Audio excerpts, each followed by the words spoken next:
Welcome, day 2, AoC 2021. It's Gavin O'Mara from FE News, and I'm joined by David. Yeah, nice. Thank you for having me back on. Oh, no worries at all. I thought our show the other day was really epic. I really enjoyed it. It's really cool. With day 2 of AoC 2021, it's been a really cool couple of days, actually. It has. Maybe we could help you catch up a little bit, because we streamed yesterday at 1, and then after that, we had the rest of the afternoon. So what I'm going to do is maybe play a little bit of a little video that I did with one of the main speakers for the end session, and some reflections from people from the stage, just to bring us up to speed. And then we've got some treats. We've got some really cool news from different people. So I'll just play that for you now. Hi, I'm Jennifer Coupland, Chief Executive of the Institute for Apprenticeships and Technical Education. Can we talk about the last session of day 1 of AoC? Sure thing. So I was part of a panel of 4.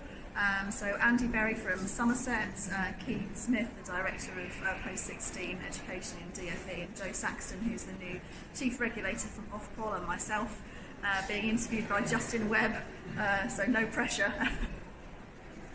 And what do you think of the outcomes for the session?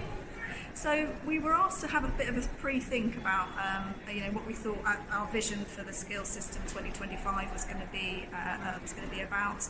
I think there was quite a lot of commonality, I think, in terms of the themes that people were talking about. That kind of sense of continuing what's been working in terms of employer engagement in both apprenticeships and technical education, thinking about sort of system leadership, thinking about those big issues around the balance between competition and collaboration, and how the sector is going to really deliver well on the new kind of qualifications like T-levels, for example. So. I'm Anne Lim, and I'm Chair of City and Guilds. Can we talk about the last session of day 1 at AoC 2021? Well, I've just come out of the last session of AoC 2021. What I really liked about it was that it was a very lively panel discussion, beautifully chaired by Justin, I thought, and I particularly liked hearing the voice of the college leadership. Andy, I don't know him, I've never met him, but he had that wonderful combination of kind of strategy and policy, but delivery on the ground. So that was the tail end of day 1 yesterday. He was just saying when we was watching that, actually, David, that was a really good session. You enjoyed that? It was a really good session. I thought Andy, who she referenced there, was brilliant as well. Really kind of nailed the issues. Yeah, that's really cool. For me, the one I really wanted to see, and I was a bit nervous who's going to get it or not, was Nadhim. And I think it just sends out a real statement of intent that he's recently enrolled, crushed it on his other role, to be honest. If vaccines minister, what's your job? Get as many vaccines as you can and shove in as many arms as you can. Totally crushed that one. And I think it's interesting that he's come out, he spoke to everyone, he seems really engaging. We got a cool video, he came and met me. Yeah, I can't wait to see it. Yeah, he seemed all right as well, which is really good. I'll play it for you now. And this is Gavin from FE News, and I have the great privilege to be joined by Nadhim, Education Secretary. How are you? I am well. It's great to be with you, Gavin, and I hope you'll agree that this is an important moment for the skills. It is the era of the skills economy. That was my message to the brilliant college leaders, and of course, many people from across the education ecosystem, if I can describe it as that. We've had a really strong settlement from the Chancellor, a 26% real uplift, 42% in cash terms, so £3.8 billion. But it's not just about the inputs, the money, it's about what we do with that. And I spoke about the journey around apprenticeships when I was in the department 6 years ago as the apprenticeship czar. We had lots of czars in those days. And then, of course, about the skills bill, which is an important moment in terms of how we complete that journey in both delivering quality and quality of outcomes for young learners and adult learners as well. And, of course, delivering the choice to upskill and reskill in future life, and I hope the clarity of vision of the strategic aims, where we're looking to make sure that T levels become as famous as A levels and really scale them up And it's great to have all colleges have signed up by 2023. We've listened, was my message to say that because of the COVID pandemic that we've all had to endure, and I thank them for that. We've extended the period for another year to make sure we get the operation right, so that we don't lose any of the quality and get the scale in T levels. And of course, listen to colleges when they told us, look, the barrier to entry is this English and maths requirement, which we don't require of A levels. So why should we unfairly disadvantage T levels? And I dealt with that, and I, of course, shared that with them today after the second reading in the House of the Skills Bill, when I announced those changes. And I think on the whole, it really is an exciting time to be in further education. When I was at the Apprenticeship Czar 6 years ago, if you told me there will come a period when a Prime Minister will create the lifelong learning entitlement where you can, as an adult, upskill, reskill, pull off modules up to sort of 4 years of the equivalent of a degree, and we will back you on that, I would have bitten your arm off. And this is exactly what this Prime Minister is doing. So his plan for jobs is working. 2 million fewer people who are not in employment and unemployed. That's also good, but we've got to continue that journey, as well as, of course, have some what I would call tactical interventions, like boot camps that we're currently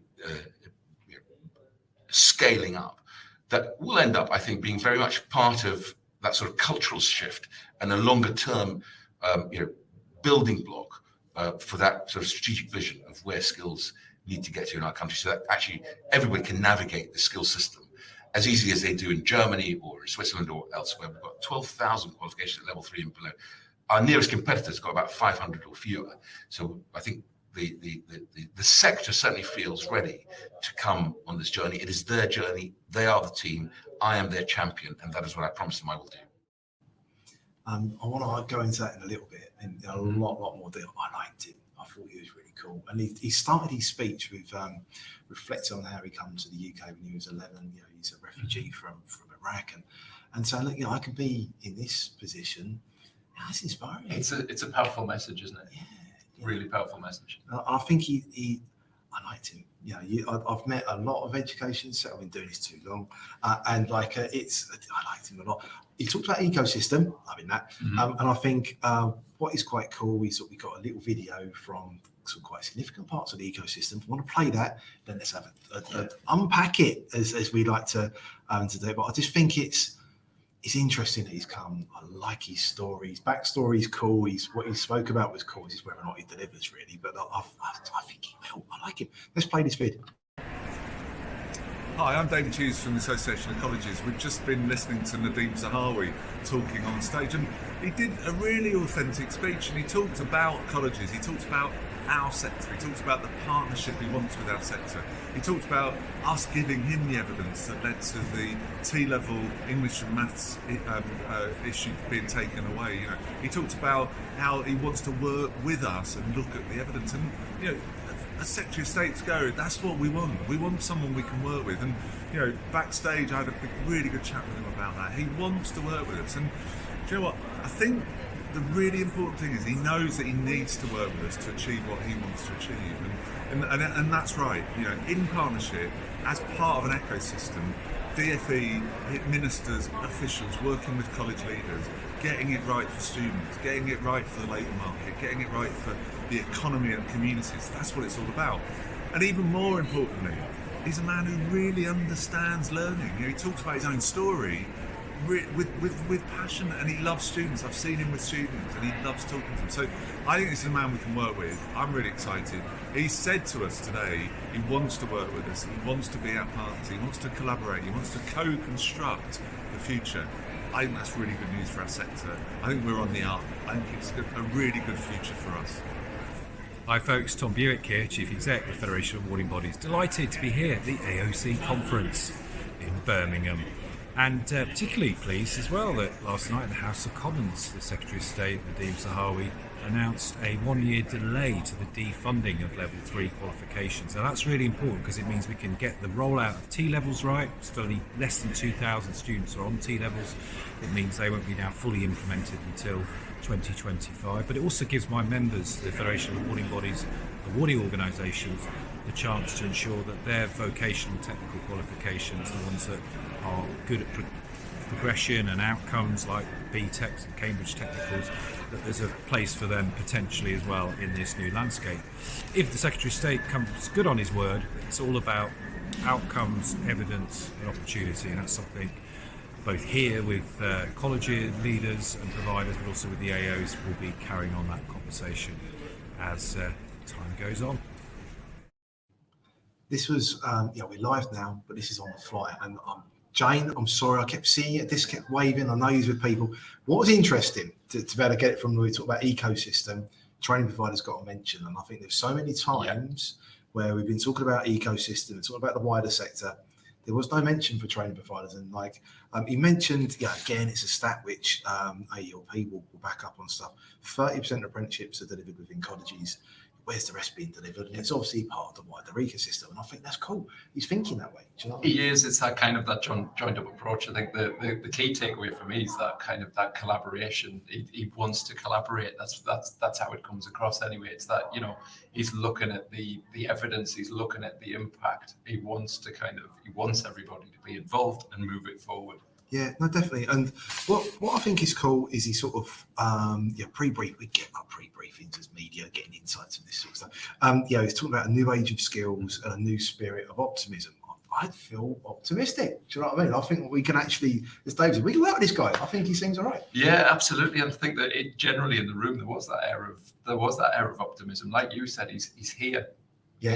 He's front and center. He's talking. He's listening. Hopefully.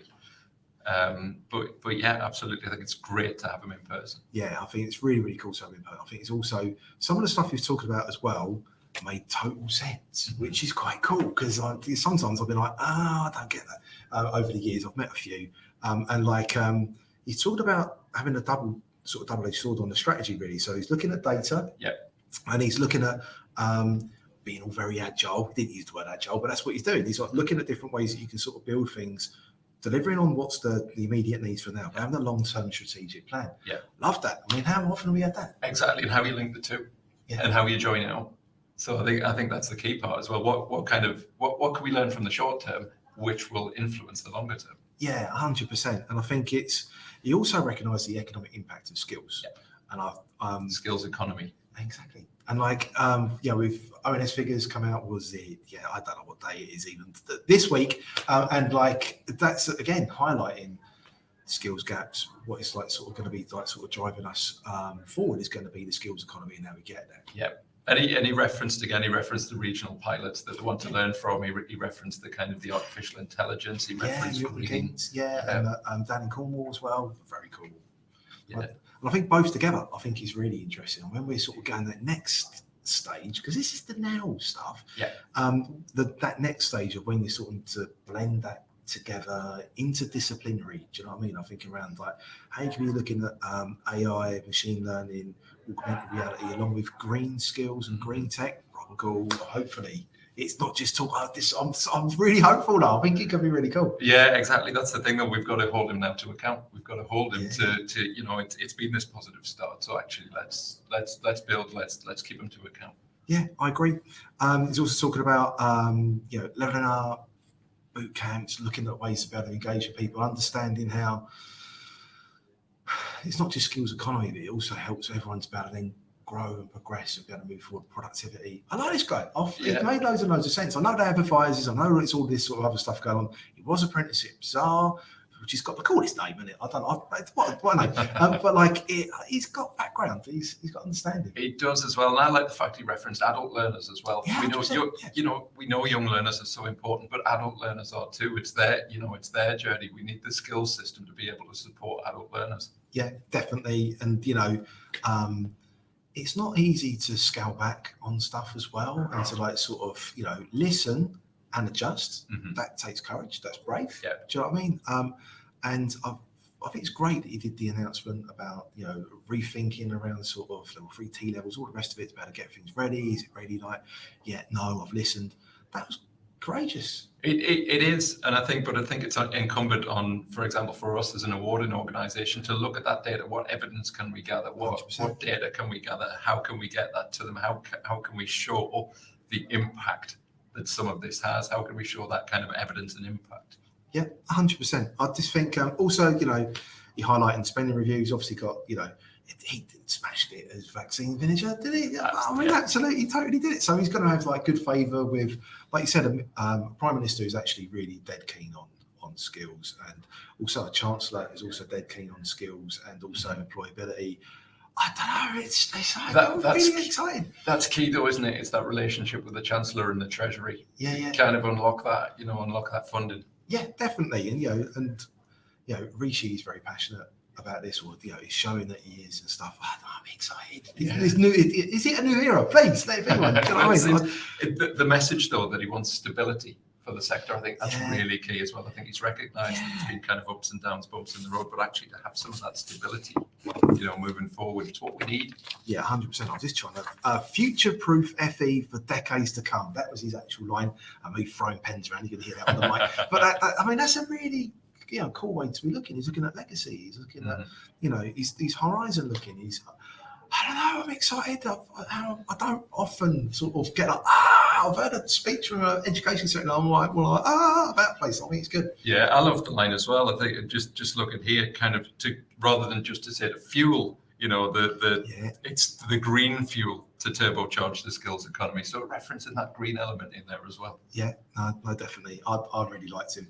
I'm right. Let's move on from Nadhim because I'm getting all a bit like sort of romancing him. Do you know what I mean? He's like, I'm loving it. We've got a guest I'd like to bring in. Jonathan, would you like to join us? He's live on the stand, so if you go, apologise in advance. Hey, Jonathan, how are you? I'm good. Hi, Gavin. Hi, David. How are you? Yeah, really good. I'm a very busy stand in the past 20 seconds. As you can't see what's going on behind me, but we're having a good time. Lots of conversations, lots of. It's those cake pops. I'll be diving over there in a bit as well. We'll save you a couple, Gavin. What's been your favourite part of the conference? We're at lunchtime now, and I'm feeling hungry. It's lunchtime now for day 2. Now is when people start to reflect as to what it is. Jonathan, what's been your favourite thing for this conference? I think there's been a couple of things, Gavin. I think the first thing for me is it's just absolutely fantastic to be around people within the sector talking about young people's life opportunities and future careers. And to do that in a kind of face-to-face capacity when we've had such a trying time over the last 18 months is really, really, fantastic to see and to be involved in. And I think secondly, the real buzz around the sector again. I completely concur with some of the stuff you and David have been talking about. We're getting a real sense here that people are really excited about how we can support and improve and help their future learning career pathways. And that's really great to see because obviously you're quite right. The words are cheap. It's the doing that counts. And obviously we're really keen as an organisation to implement that and promote and advance learning where possible. Notice I got the tagline in quickly there, David. I did. What's been your favourite bit of the conference, David? I think the involvement actually of the learners within the conference. So we had the dancers who had such a powerful performance to open it. Yeah, they've had them involved in the kind of the catering, the event management. Got a couple of media guys out the back. Yeah, absolutely, and I think that's been key. It's kind of get them involved. Yeah, no, I think see. I can't ask everyone and not get involved. I really enjoyed meeting Nadhim. I've totally bromanced it. I think what was great was that he's come. You know what I mean? He's had to do a big announcement and come and then just sort of unpack that more. But what I think is cool is he didn't use the word agile, but he's being in an agile way. He's looking at incremental steps as to what can work, because otherwise, if you do it waterfall method, I'm getting all project management in, but if you did it waterfall method, you could miss your mark massively. And I just think those incremental steps helps you get there, but he's also thinking longer term. I just feel really chuffed about that, Yeah, I think so, and I think the other things for me, which have been kind of key takeaways from the conference, as well as the focus that's been on the kind of the mental health element, the sustainability element, which have been two really key themes which have really resonated through the couple of days. Yeah, no, definitely. There's one thing I always really enjoy about AoC, and I think I'm just going to play a little video to show you what I mean. I got a little bit excited at the front of this video. I was seeing in reflection, but let me play this. That's how much I love this bit. One of the coolest things at the AoC conference is the merchandise. What is the coolest merch of AoC 2021? Let the competition commence. We've got the tribal owls, Cake pops and mugs. We have an oasis of calm. Firing in a cognitive brain. A personal favourite is the one-file claw machine.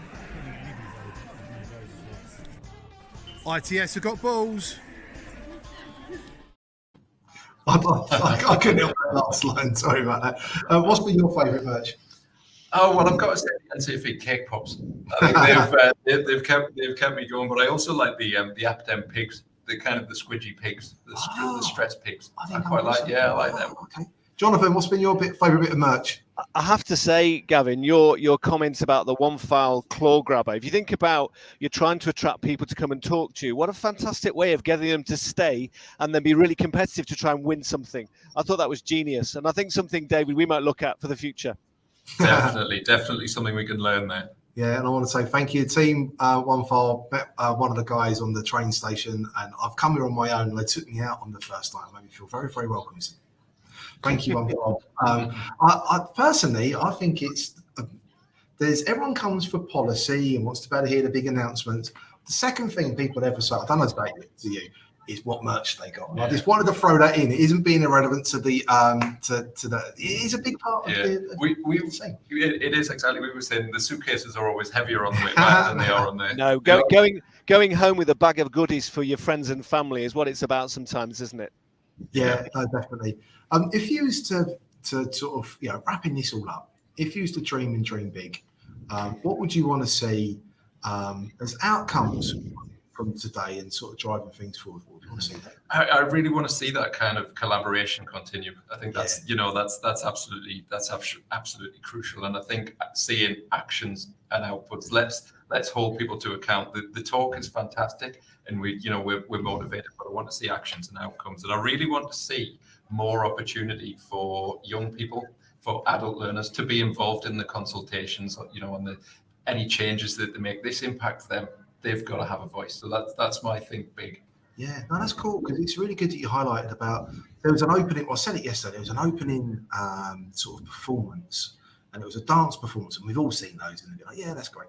This was actually really moving. It was, and it was really, really cool. It really choreographed well, and it really set the scene. We just said COP26 is all around looking at the future, which we're going to hopefully be around long enough to see, but it's we're passing it on. Passing it on, yeah. And I think you got a really, really cool point there around having more and more learners involved. That's a cool thing about this.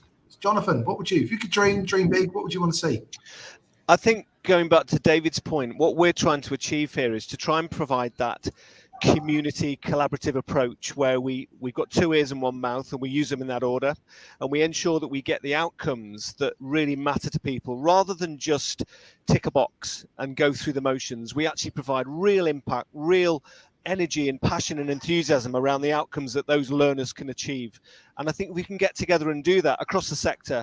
That's kind of what the big dream should be. I know it is, but we need to keep saying it, believing it, living and breathing it to make it happen. Yeah, no, definitely. I use that term all the time, 2 ears, 1 mouth. But you might be laugh.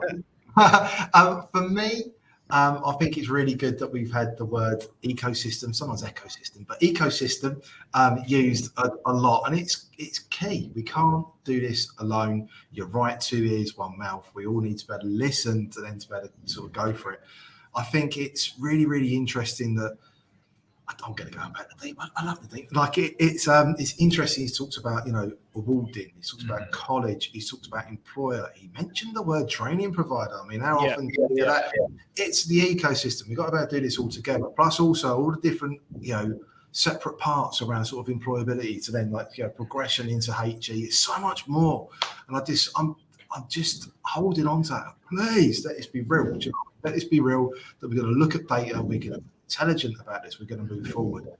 One reflection is that we've all had to sort of work in a digital way. I mean, we're a digital first organisation, and it's hybrid. We ain't been hybrid here, and I just think we are the hybrid of here. And I think that's a little bit of a mismatch. I think even stuff like the badges have not even got a QR code or anything like that. It's sort of how we sort of being digital first, and how we sort of can we move forward, don't go backwards. It's cool, we're at the same location as before. I've been doing this for 18 years. It's the same. I mean, the same room I've been in for 18 years. It's the same, and that's cool. But how do we then progress and move forward? My fear is we don't move backwards. We can't go backwards. We can only go forwards. I think it was great to see also, though, the kind of the carbon offset that they've done, but actually having it hybrid, like you say, that takes it that next step. That takes it that next step further. And we've talked about the merch.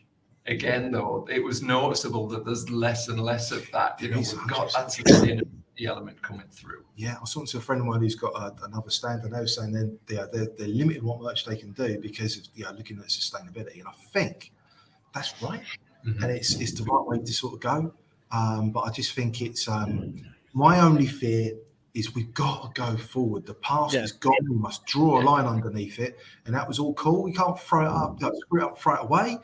We've got to be able to do blended, and I just think, we're asking everyone else to do it. We've asked everyone in the country to do it. Why aren't we doing it?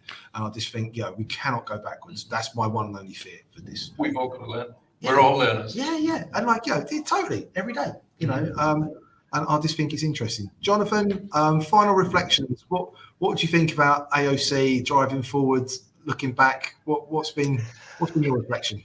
I think this is about the fourth or fifth event I've been to, and every time I come, I'm always get that sense of excitement about the sector. But as you say, we need to keep driving the change, implement the right type of change, and move forward together as a community of learners, if you like, as David has said. That's the only way we're going to be successful. And my reflection is that there's so many good people in these rooms. We've got the right minds, the right people, the right impact now, hopefully, for our learners. And that's what this is about. Yeah, 100%. Only as a collective can we actually drive this forward, for definite. David, what's your final reflections on the AoC Conference 2021? I think it's been a good couple of days. It's been great to start having the conversations again, making the connections again, getting that kind of forward momentum going. As Jonathan said, that we've got to keep driving it forward. And I think this has been a really good conference for that. Getting people around the table again, but let's keep that going. Yeah, and I think there's been lots of there's been main announcements on stage. There's been loads of fringe stuff happening. Like just the research yesterday, there's stuff around the T, there's stuff around loads of different other organisations doing new launches on stuff. And I think that's cool. And I think it's just like, how can we bring everyone together? Collective is the only way we can do this. Yeah, absolutely. Our time is but done. My reflection would be, I just feel hope. I feel hope. We've had a time when it's been hard. It's been hard. It's been hard for mental health. It's been hard for working in new different ways. It's been hard to be able to engage and not let learners down, not let employers down. I don't know. Nadhim, today I just fell up. A couple of times on these shit, yes! And stuff. And you can't really do that in these sorts of venues. It's a bit faux pas, that. Do you know what I mean? But I felt like that, and I like feeling like that, And I think it's important. These are changing people's lives, We need to feel like that as a sector. Yeah. We need to feel like that. The work that we're doing is valued. We need to feel like that. Yeah, no, definitely. And I think that will be a really good place to finish this one up. A bit more, come on! Because we can. Come on. Yeah. Everyone, thank you for joining us today. For those that join us on Catch Up, I know most people join on Catch Up. I hope this gave you a little bit of an insight what it's like at AoC 2021. I've had real privilege of coming. It's been great, yeah. Some people, haven't had a chance to go. I've sometimes take it for granted. I could just go to these things, and I've been to a lot of these, and hopefully gave you a little bit of an insight because the merch is a big thing. Backstage, how does it all happen? All of the people coming together. I mean, that conference hall was packed, and it's quite something to see. Also, a bit like I'm not used to sitting near like 1,000 people. Do you know what I mean? I was trying to spray Dettol at one point. Do you know what I mean? And it's just like I just think hopefully you can get an insight of what it's been like to be here. Some of the major outcomes that have come. It's totally collaborated, co-produced. I want to be able to say thank you to Lindsay, to Danielle. You've done great, and I'd also like to say thank you, Jonathan. My co-host David, again, it's been really cool. Team FE News, thank you, Kelly, thank you, Leah, thank you, Finley, and we'll see you all again really, really soon. And here comes our outro video, and I love it. I think hopefully you like it too.